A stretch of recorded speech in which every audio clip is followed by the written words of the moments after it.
Tra la la la la, Sandra Motor. Once again, we will do a review. Hey guys, welcome back to the channel. Today we're going to re-review a product that I've had for a little while, for probably about 2 months. I've been promising to do this review after I kind of screwed up the first review I did of the product. It wasn't really a review, it was a smash! I did a Hulk version. I smashed this product. I didn't smash this product.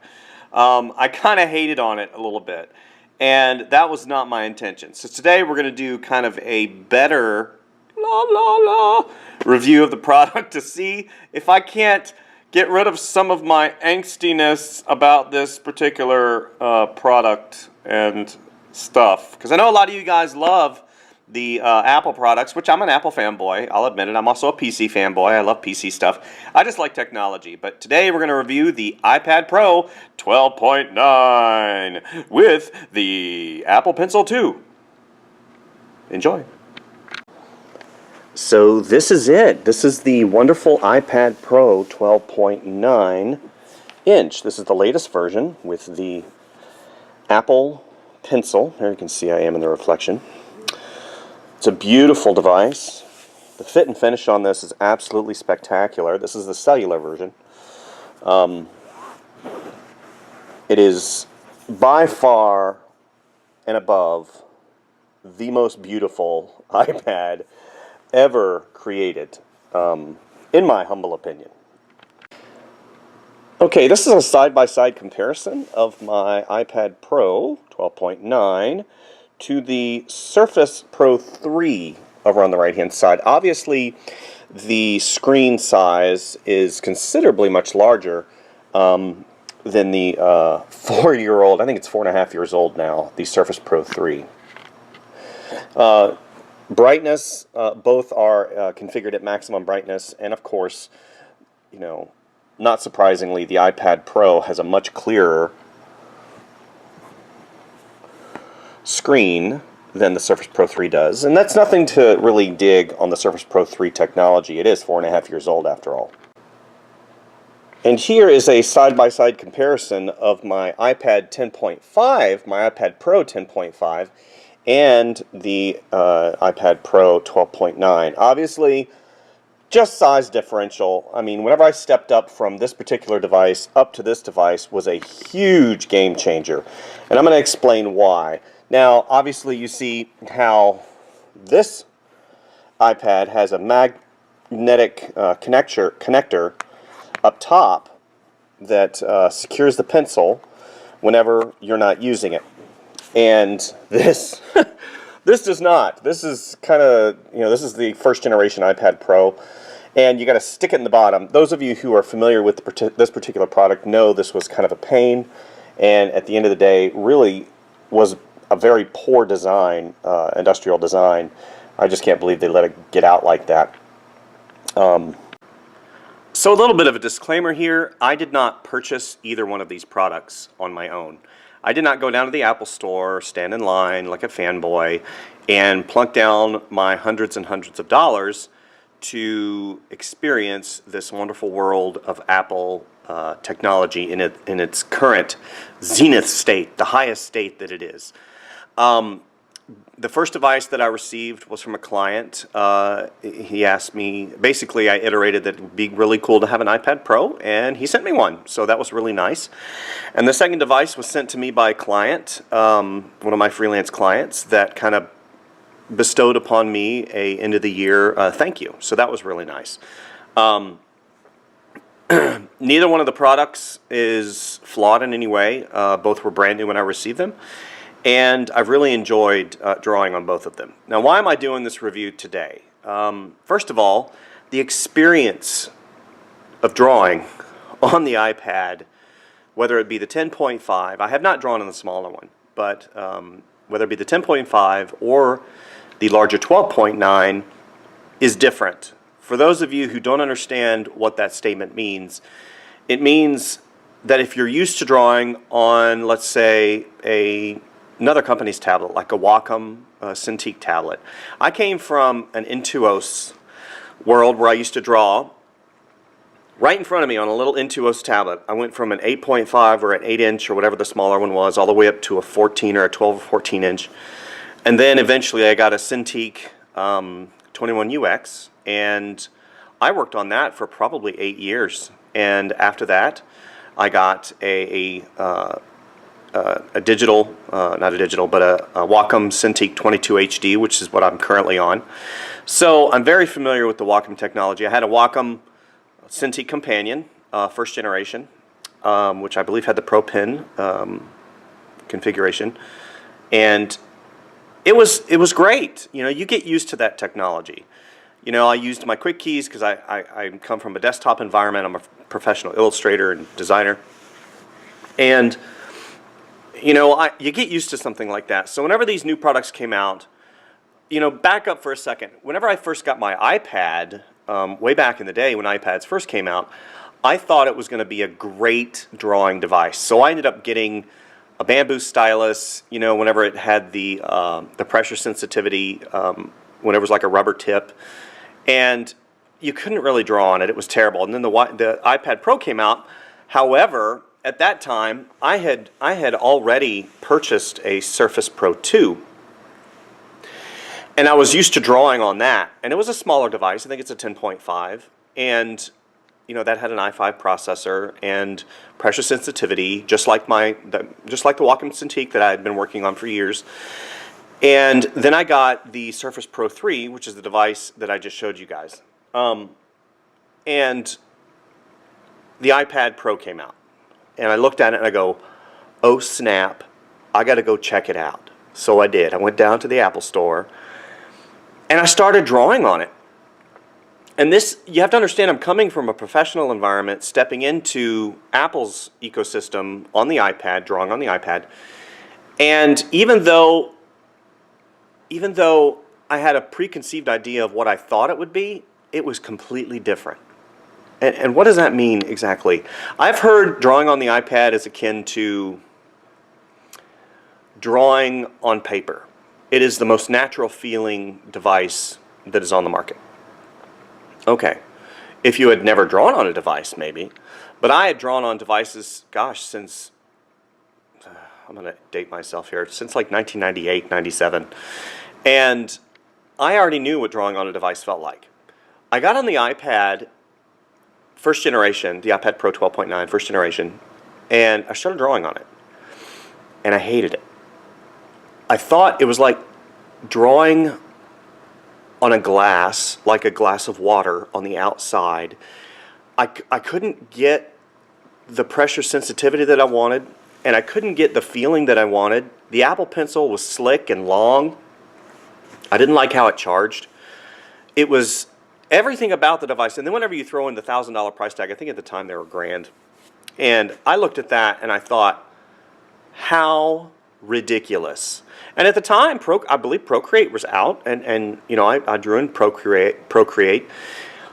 I felt like it was lacking everything that I was familiar with.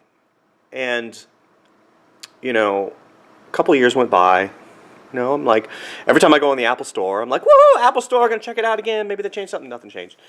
And I kept comparing it to my Surface Pro 3. And the Surface Pro 3, if anybody knows, a Microsoft product, Surface line's been on a while. I think they're on the 6th generation Surface now, or something like that. And they had the Intrigue technology. And Intrigue is a completely different technology as well. But it was, at the time, more similar to the Wacom technology that I was used to. And the Microsoft pen had a little rubber tip on it that gave resistance. And you could get the Pro Pen, and you could put little different nibs in it, similar to the Wacom. And you have to understand, all this stuff is what I'm familiar with. So, you know, whenever I kept drawing on the iPad Pro, it just didn't feel right. Well, then I ended up getting an iPad Pro last year, 2017, the 10.5 model I showed you guys. And I forced myself to draw on it because everybody, I mean, I'd seen beautiful artwork, you guys. Some of the artwork on the internet is absolutely gorgeous, you know, that they're doing in Procreate and on the iPad Pro.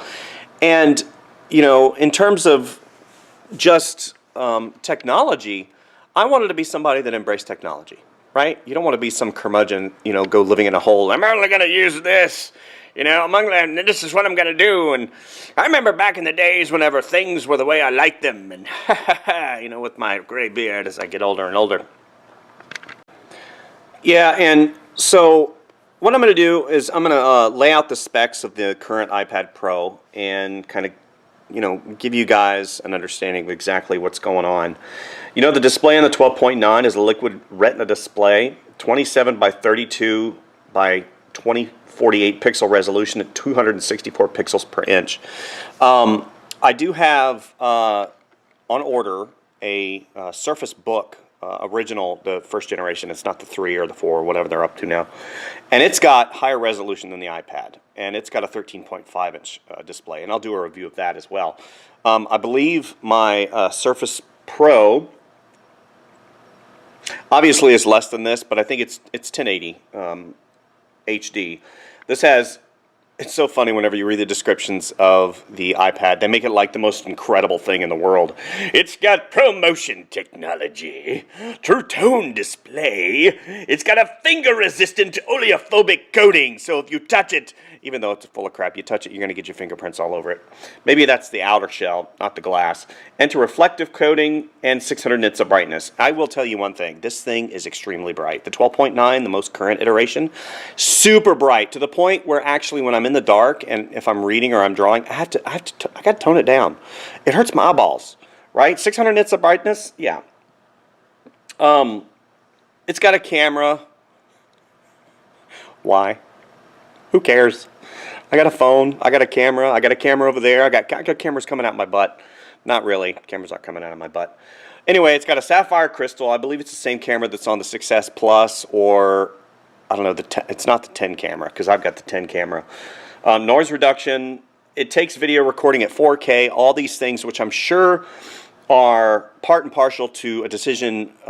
Whenever you go to make a decision about buying a device, you're going to want to care about this. I mean, if one had a camera and then one didn't have a camera and they're the same price, obviously you're going to choose one with the camera. That makes sense, right? I don't use the camera on the iPad. I could care less. A true depth camera, so it does depth of field. So it probably has the 8 or the 8S or whatever they're up to now again. Video call and FaceTime, audio call and speakers. It's got a 4-speaker system, which is drastically different than the 10.5. I think the 10.5 has 2 speakers.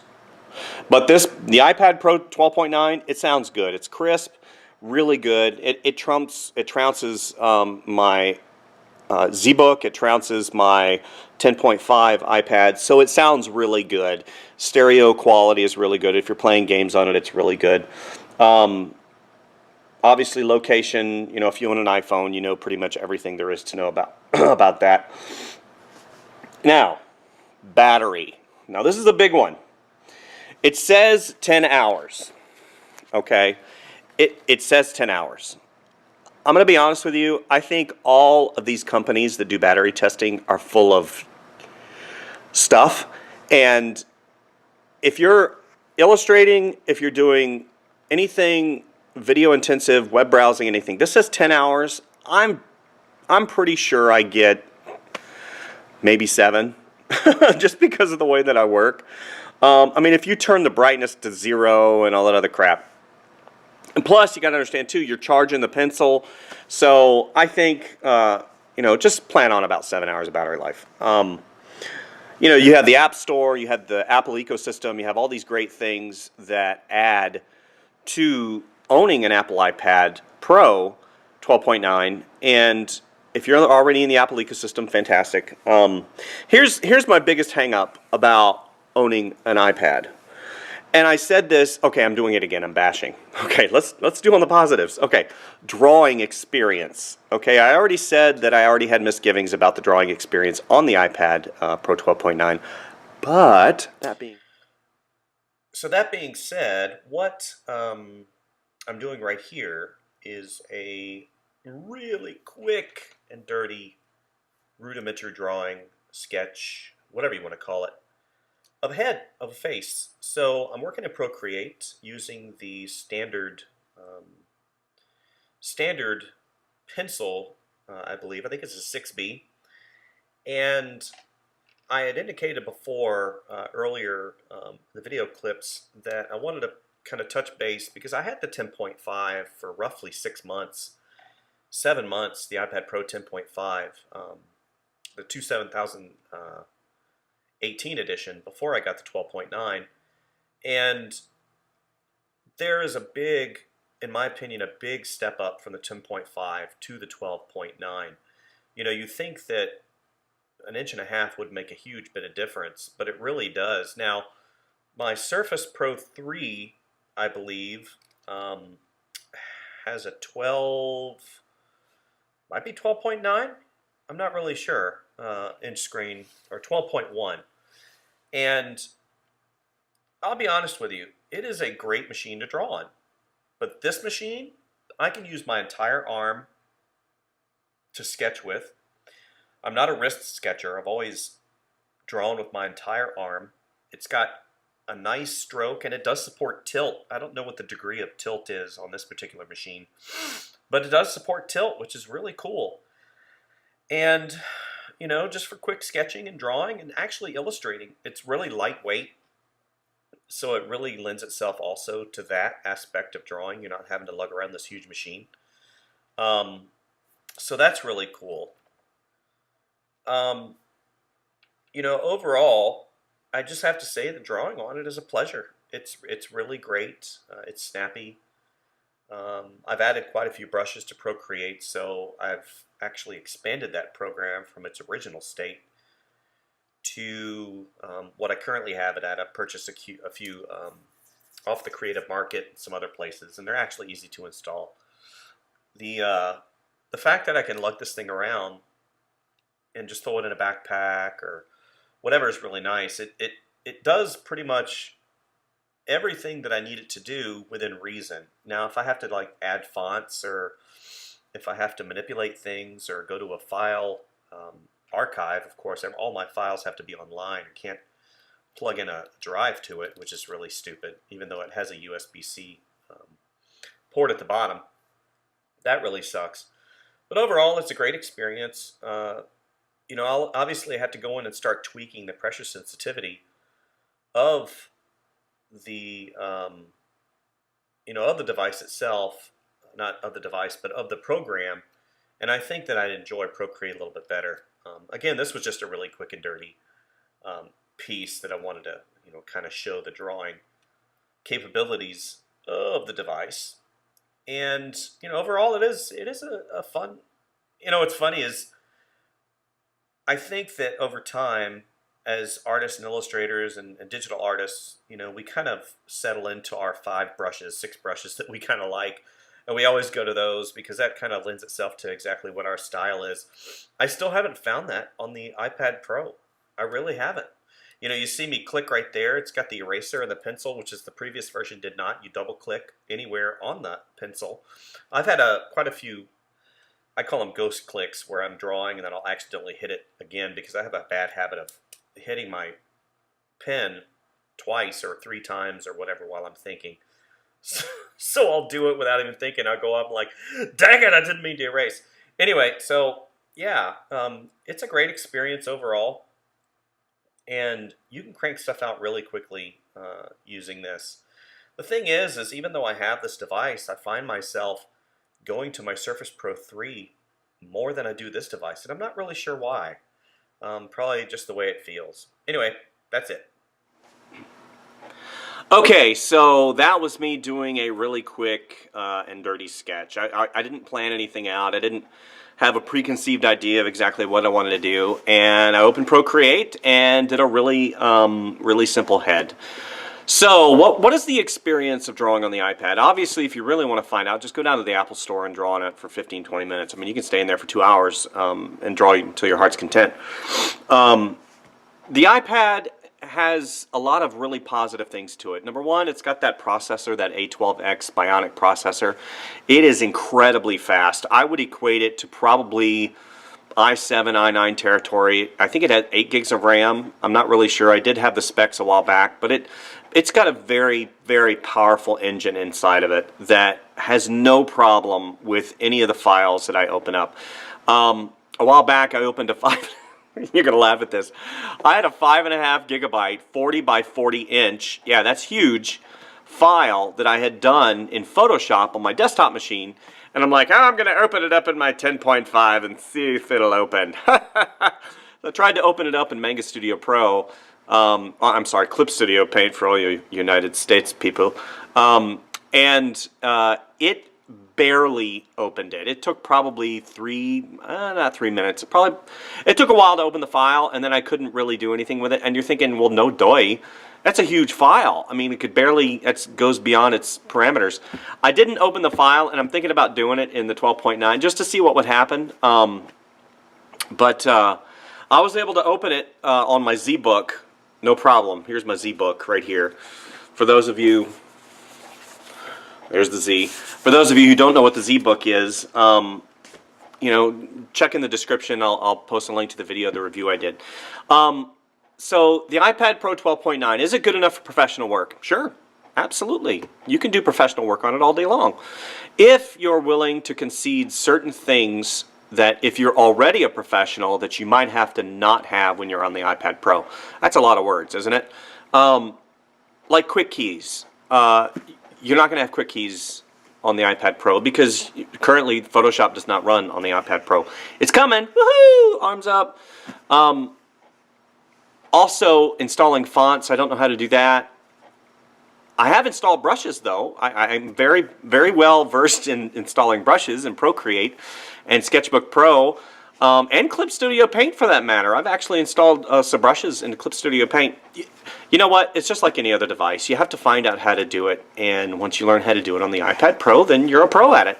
You know, YouTube is your friend.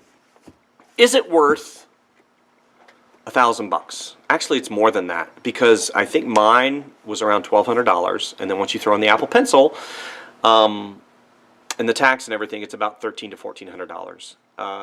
You know, I wish that the old Apple Pencil would have been compatible with the new device, but I understand why they did that. It was a design mistake, and I applaud them. Congratulations for fixing the mistake. The new Apple Pencil is fantastic, and it's got a different feel to it. They say that it's exactly the same, but in my opinion, it's not. The old Pencil, I think, it just had some connectivity issues, and it didn't feel the same. The other Pencil was longer, and the new one is shorter, and it feels so much better.